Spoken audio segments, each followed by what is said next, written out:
5, 4, 3, 2, 1. The Industrial Policy Resolution of 1948 was good so far as it went, but unfortunately the spirit of it could not be understood or appreciated by the common man in this country.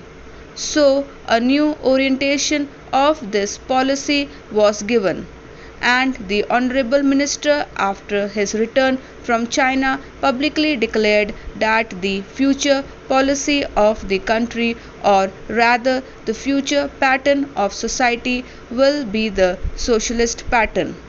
That was further emphasized by the resolution passed by the Avadi session of the Congress and later reiterated by Shri Devhar, President of the Indian National Congress.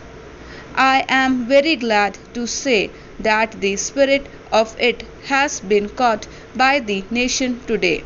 If I may say so, the nation has taken up the challenge for securing the socialist pattern of society.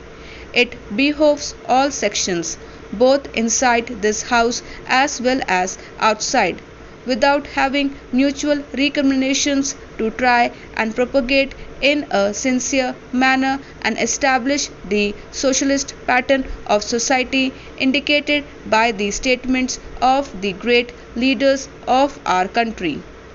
It may be relevant and pertinent if I refer to a few sentences from the memorandum presented on the 4th June 1939 by our Prime Minister, who was the chairman of the All India Planning Committee, which came into existence when there was provincial autonomy in the provinces.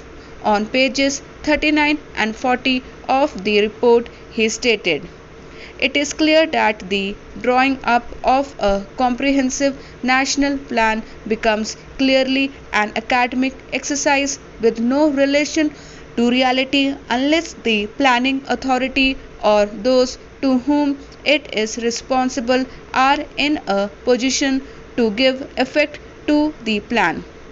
If this authority is powerless or circumscribed or restricted and has limited activities, it cannot plan.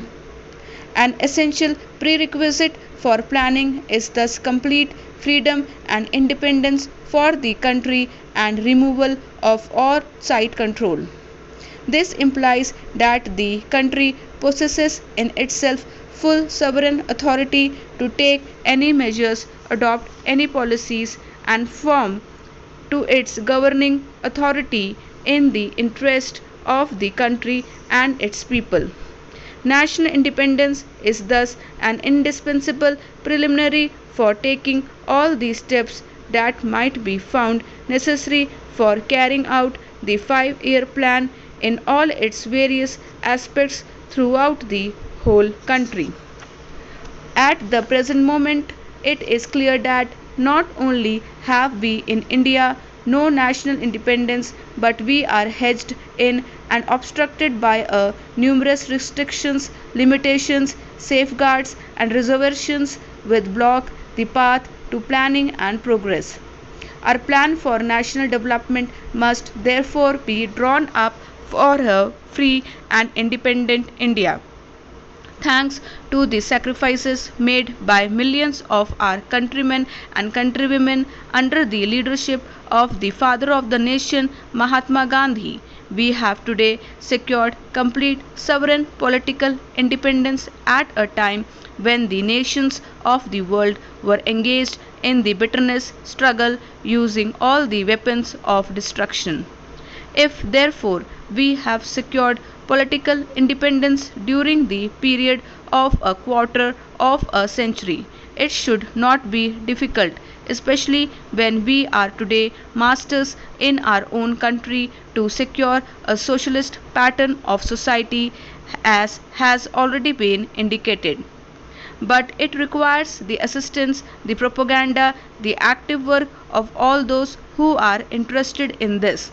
I am sure as long as my honorable friends, the minister, the deputy minister, and the other minister who represented the Commerce and Industry Ministry can give us an assurance that the capitalist pattern would be avoided.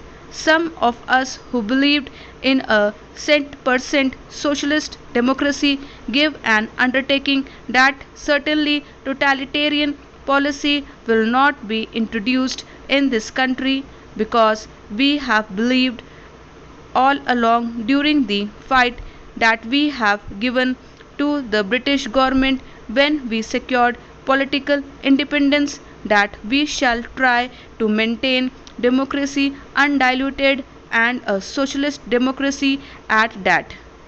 I am absolutely certain that in this country of ours, liberty of thought, liberty of speech, and liberty of action will be guaranteed to every citizen to express his views in the manner he pleases.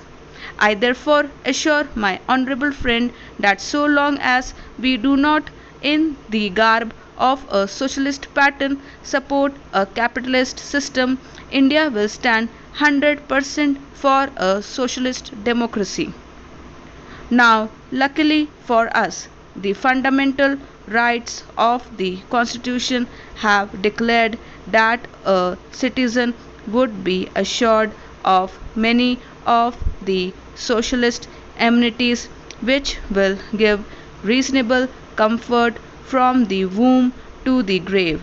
But mere enunciation, as I have said many times, will not satisfy the common man unless the saying is put into effect. I am absolutely certain, therefore, that so long as there is a determination on the part of our countrymen, we will be in a position to secure a socialist pattern of society. It is not even possible to draw up a plan or any other basis.